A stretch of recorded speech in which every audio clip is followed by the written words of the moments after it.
We are here today at Select Breeder Services in Chesapeake City in the KWPN North America series of frozen semen for mare owners. Meet the founder and owner, Paul Loomis. Welcome, Natalie, and I look forward to showing you our lab and what we do here at SBS. So what we're going to do now is, this is what the technician who's reading the motility sees, only what the analysis time is for the 30-minute time point. Up here is all the data about what the sample is. I have no idea what it is, so we're doing it blind.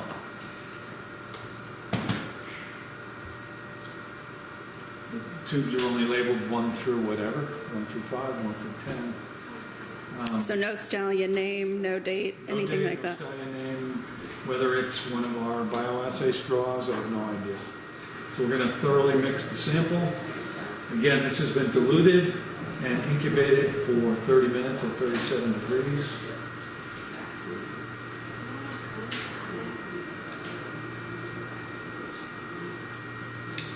One thing that we do with imported semen or semen that is frozen by another lab, if we know that that's what we're evaluating, is to look at it at 10 minutes after thawing as well as at 30 minutes. Because most labs don't incubate the sperm post-thaw and look at it only immediately after thawing within 10 minutes. We want to be able to see if our analysis results are consistent with what they report for the semen at 10 minutes and then get the additional benefit of the 30-minute incubation. When you're using CASA system like this, the sample has to be in focus. You do a scan. It basically identifies all the moving and static cells, as you can see in this playback, and then it recreates the path of those cells. And so I'm going to scan at least 400 motile cells per sample.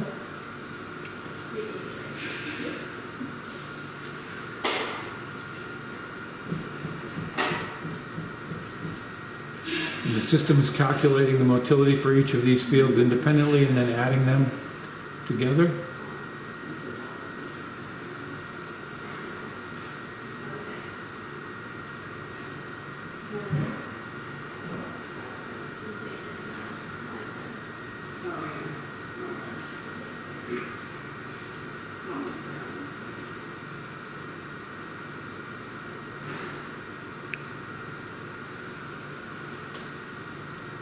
So what we can see here is the cumulative data for a number of fields for this sample. We're looking at 2 different aliquots from that sample and 10 different fields. And on this screen you can see the data. This sample has a total motility of 41% and a progressive motility of 27%. There's also a whole host of other measures of the sperm motility. These are 3 different types of velocity here measurements. There's a measure, this is amplitude of lateral head displacement, how much the sperm head is moving side to side. B cross frequency is how rapidly it's moving side to side. And then a measure of how straight the path is of the cell and how linear it is. Progressive motility in a CASA system has to be defined. So for our definition of progressive motility is a sperm that has an average path velocity greater than 50 microns per second and a straightness ratio greater than 75%. So you can see the mean value for all of those motile cells is above the threshold for progressive motility. If you look at this will be a playback of the final screen. You can see here that the non-motile sperm are tagged with a red dot, and the motile sperm have a track recreated. This particular field is showing these blue tracks are all considered progressively motile sperm, so they meet the definition of a progressively motile sperm. The green ones do not. This feature allows us to look at individual cells. So for example, we can look at this cell right here, and its velocity is certainly above 50, so it passes that criteria. Its straightness is above 75%, And you can see that it is still going in a slightly large arc, but it's not going in a tight circle. So this sperm is considered progressively motile. This one, even though it's straight, it's very slow. And so it is not considered progressively motile.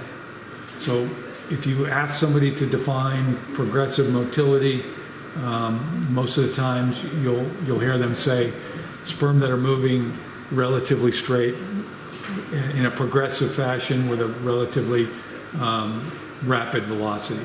And I can hold this down and you can see that this sperm that we just called non-progressive is just barely making any headway, whereas the other cells are moving with a lot more speed. This sample in general has a fairly low velocity. The 72 microns per second is on the lower side for a thawed sample. The straightness is pretty high, but that's also a function of how slow the cells are going. So would you classify the sample we just looked at as average quality, poor quality, good quality? Our standard for what we would consider commercially acceptable semen is 30% post-thaw progressive motility.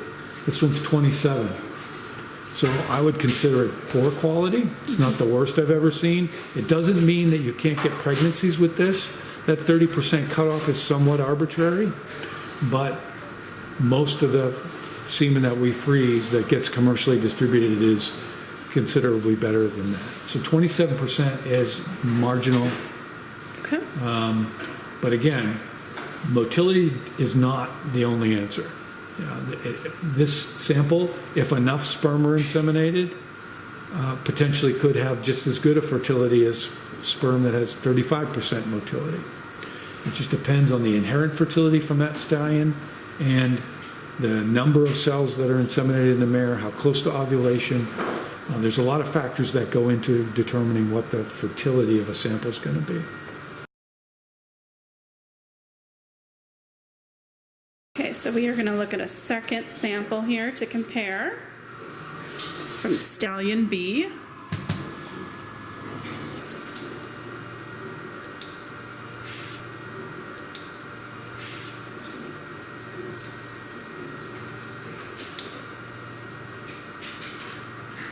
Okay, obviously a very poor quality sample. 24% total motility, 5% progressive. Velocity on average, very low. Straightness is okay, but there's very few motile cells. You can see the playback there. None of them progress very far, and the number of dead versus live cells is quite low. So that's, to answer your question about the other sample, this would be completely rejected. I would argue that no matter how close you breed a mare to ovulation or how many straws of this you put in a mare, the chances of getting a pregnancy are very, very low. So we would not distribute semen of this quality at all. Okay, so we are going to check a third stallion here, Stallion C.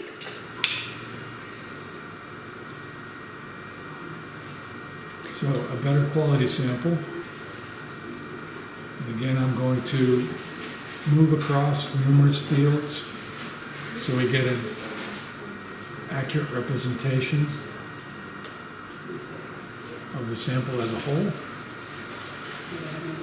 Now, after you've gone through this whole process with stallions, why do you have to keep doing it with each ejaculate?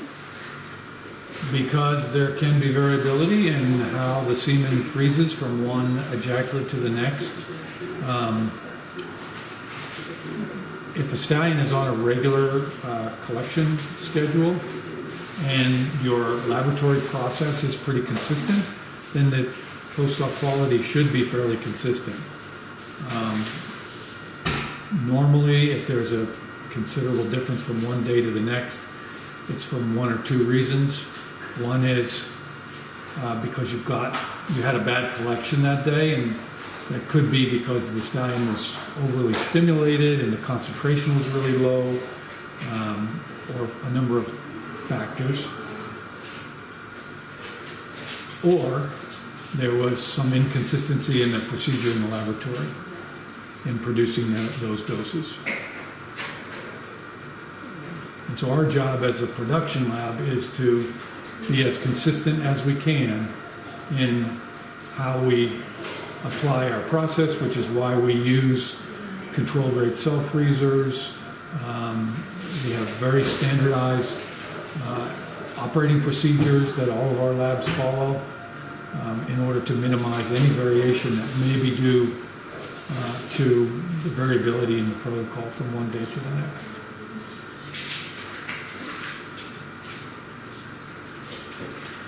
So here we have a much better sample, 66% total motility, 49% progressive. I'd call this a very good sample. You can see on the playback, the tracks are longer. They're obviously going at a much higher velocity. And if we look at the numerical data for velocity, 85 microns per second, straightness of 90%. So a good percentage of those cells are well above the cutoff for progressive motility. You can see when we look at the playback on this one, and we look at individual cells, these are nicely progressive cells. You see not a lot of lateral head displacement, a high beat cross frequency. It's going in an arc, but it's a relatively straight path.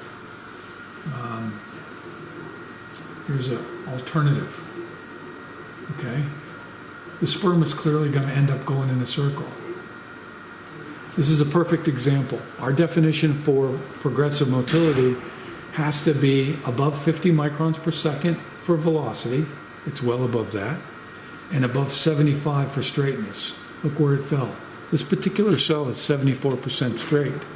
If this cell was being analyzed with a different definition for progressive motility that only required 50% straightness, this is a progressively motile sperm. That sperm, we are analyzing for 40 video frames at 60 frames per second. That's 2/3 of a second. If we looked at that sperm for a full second or a second and a half, it would go in a complete circle. And how you can see the difference in the definition. It's normal for stallion sperm to go in wide arcs, but it's not normal for them to go in complete circles. In circles. So that would be this sample we would consider to be a very good quality sample.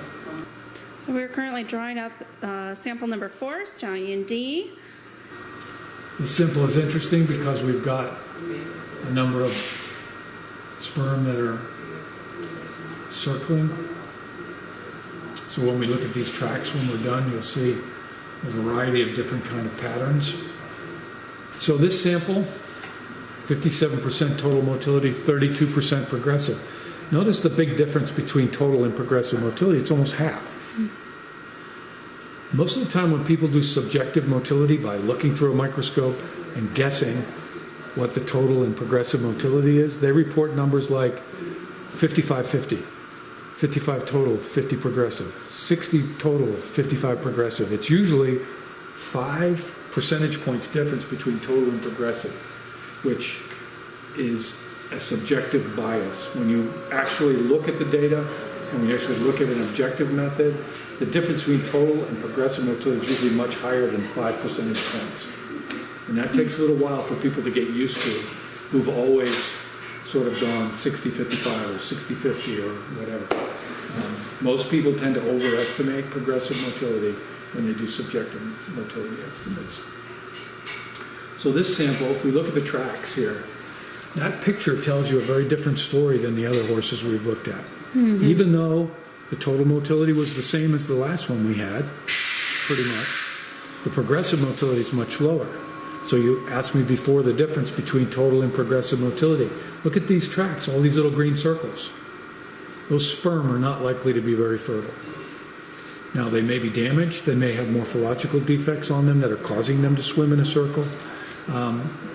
This particular horse has got some morphology issues I know of. So this doesn't surprise me a lot. You also see tracks like this. So this is a really interesting screen to look at because what it does is it illustrates the heterogeneous population of cells in any given sample. And some Stallion's fresh semen sample has the same sort of mixture of types of cells. Some of these cells are damaged and on their way to being dead. Some of them are perfectly normal. And what you need to know is in a sample like this, that you have an adequate number of normal cells. And normal based on their morphology and their motility, and also some other sperm attributes. So when we are using an approach like we use by looking at both motility, morphology, and the flow cytometry data on viability or sperm membrane integrity or acrosomal status, we're trying to find out if we have an adequate number of what would be considered functionally normal cells in the insemination dose. So in theory, if we have a stallion that has either lower progressive motility or more defects in the morphology, you would likely look towards needing more cells, a bigger sample to compensate for those. Exactly. We are looking at stallion number 5 here.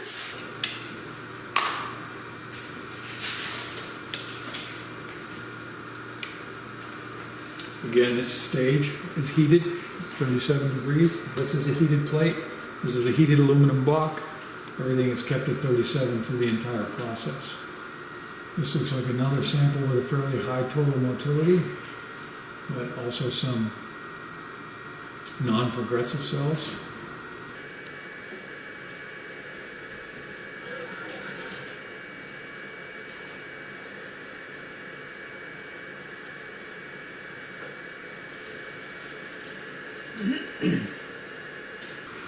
So you see here, total motility is 70%. It's quite high.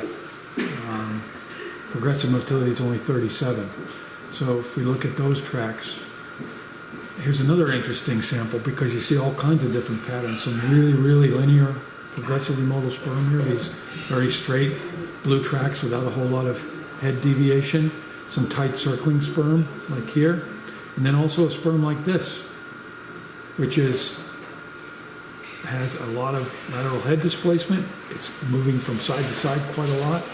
It's not quite what we classify as hyperactivated, but it's clearly quite a different pattern of motility than that straight progressively motile cell. This one is not considered progressively motile due to all of this lateral head displacement. Straightness value is only 69%. Velocity is quite high. Do sperm that move like that tend to have defects, like morphological defects, or it just goes its own way? It's hard to say because, unfortunately, we can't really do morphology on moving sperm very well. So when we do a morphology assessment, it's on stained fixed cells. In order to look at them, what we're seeing here on this screen is this is a 10x objective and another 10x here, so it's about 100 times magnification. Whereas when we look at the morphology on a fixed stain sample or a fixed wet mount sample, we're looking at 1,000 times magnification under oral immersion. These optics are designed really just to track the cells. So we're not looking for a whole lot of detail in the sperm. We're just looking to track their motility. Contrasted to that cell, which has good velocity, very high straightness value. So this sample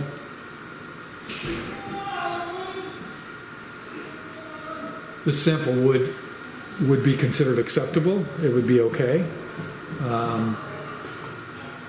Not great because of the difference in the progressive versus the total motility. So a higher difference is more concerning to you. You'd like to see those numbers closer together? I would like to, as long as they were both high. But I have a feeling that a lot of those sperm that are non-progressive at this stage are on their way out. I know there's a lot of variation, but where would you compare the average? What would you say are average numbers for total and progressive motility just as a broad statement for frozen semen. So if we were to look at the thousands of samples that are in these books ahead of us and look at a database of post-star motilities for the last 30-something years, the mean or the median value would probably somewhere in the neighborhood of 40%, 45%. As high as, in a system like this, with this definition for progressive motility as high as 70, almost never any higher than that. Almost never any higher than that for a fresh sample or a cooled sample. And then, of course, as low as 0. But I would say the normal range for sperm, for samples that are sent out on the market, you're looking in the, we try to keep it above 30%. So if it's below 30, we typically wouldn't recommend distributing it. So let's say 30 to 50.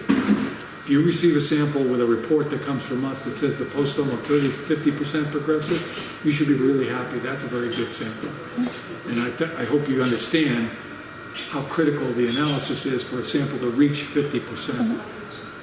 And comparatively on cooled semen, since you do a lot of that as well, ballpark average 24-hour cooled? Not that different, actually. Maybe a little bit higher, but not that different. What you tend to see typically is somewhat higher velocity in the cooled samples at 24 hours.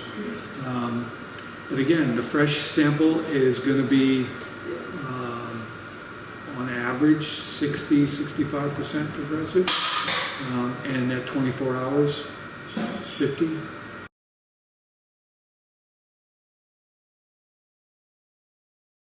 Just to give you an idea of what you or your vet may see if you just take a drop out of the straw and look at it on the slide from a couple of different quality samples. So this is mimicking our leftover semen in the field. How did it look? And that's assuming that the sample wasn't damaged somehow. Mm-hmm.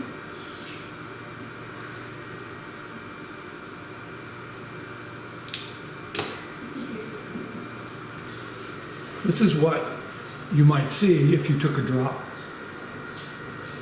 So this is the undiluted semen. It's undiluted semen. This is a thick side of the slide, so if you're not careful about the volume of drop you put on the slide, you might see that. And what that looks like is everything's moving. There's a different sample over here. This was the best sample of the 3 that we looked at. That was the sample that we called 66% total and 49% progressive. Most clinicians in the field would look at that and say it's 90% progressively mobile, or something like that, because that's what it looks like.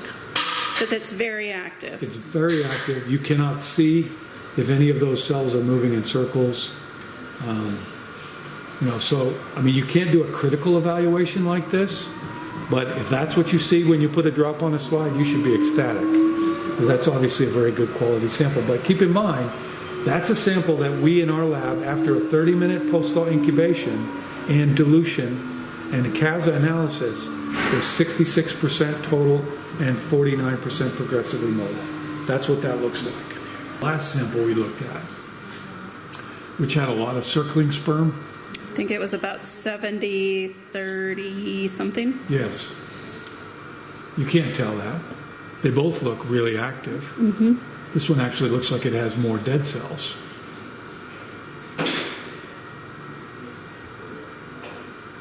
Also has a lot more agglutination.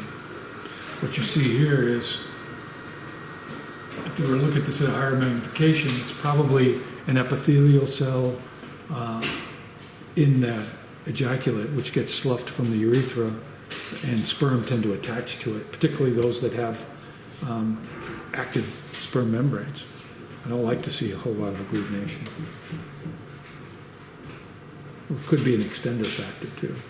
But so in the field, just at a quick look, you wouldn't see what a difference there was. But on the CASA system, there was actually quite a difference between the two samples. Yeah, and there's two different things here. One is the post-thaw we did originally is a sample that's been incubated for 30 minutes at 37 degrees. That is a stress on the cells.